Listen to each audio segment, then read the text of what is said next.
Thus, when a computer records an item in memory, the total amount of disorder in the universe goes up.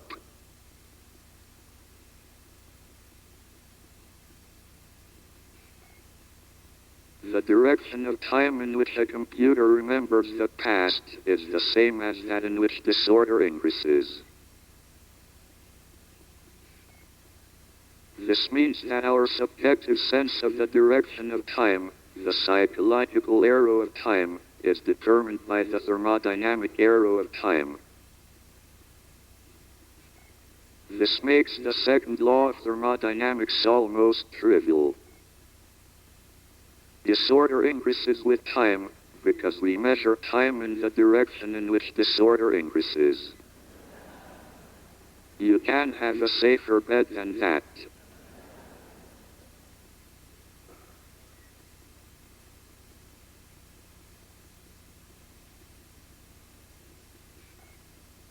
But why should the universe be in a state of high order at one end of time, the end that we call the past? Why was it not in a state of complete disorder at all times? After all, this might seem more probable. And why is the direction of time in which disorder increases the same as that in which the universe expands?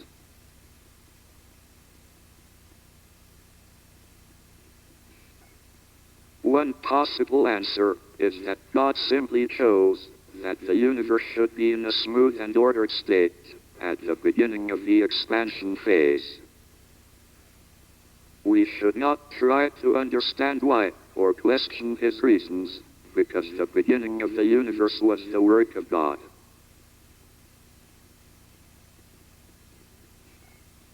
But the whole history of the universe can be said to be the work of God. It appears that the universe evolves according to well-defined laws. These laws may, or may not, be ordained by God, but it seems that we can discover and understand them. Is it therefore unreasonable to hope that the same or similar laws may also hold at the beginning of the universe?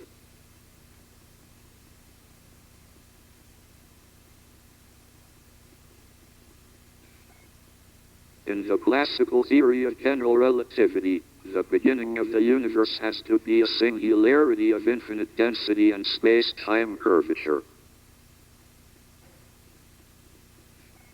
Under such conditions, all the known laws of physics would break down.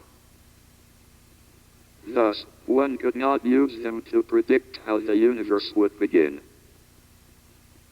The universe could have started out in a very smooth and ordered state. This would have led to well-defined thermodynamic and cosmological arrows of time, like we observe. But it could equally well have started out in a very lumpy and disordered state. In this case, the universe would already be in a state of complete disorder, so disorder could not increase with time. It would either stay constant, in which case there would be no well-defined thermodynamic arrow of time, or it would decrease, in which case the thermodynamic arrow of time would point in the opposite direction to the cosmological arrow. Neither of these possibilities would agree with what we observe.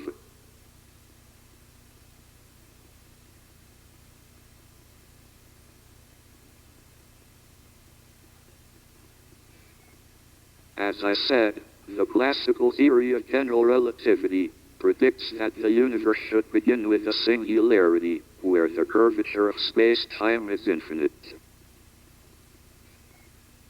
In fact, this means that classical general relativity predicts its own downfall.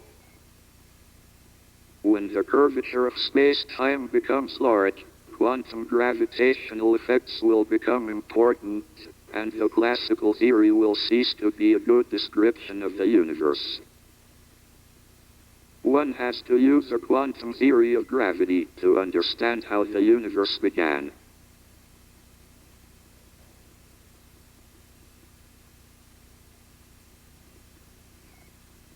Please wait while I load the rest of my lecture.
Yes.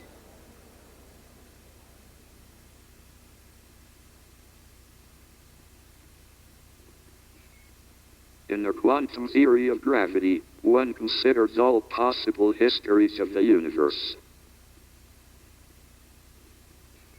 Associated with each history, there are a couple of numbers. One represents the size of a wave, and the other, the phase of the wave, that is, whether the wave is at a crest or a trough.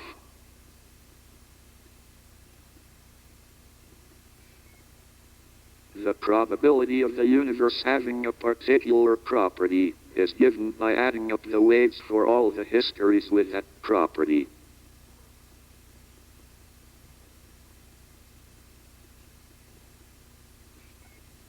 The histories would be curved spaces that would represent the evolution of the universe in time.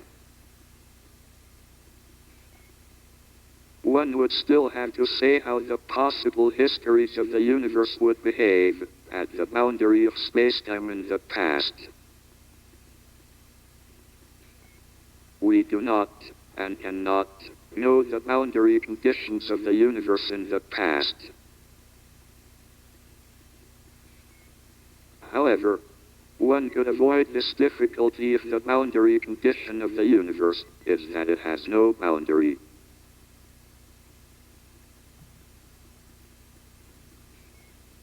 In other words, all the possible histories are finite in extent but have no boundaries, edges or singularities. They are like the surface of the Earth, but with two more dimensions.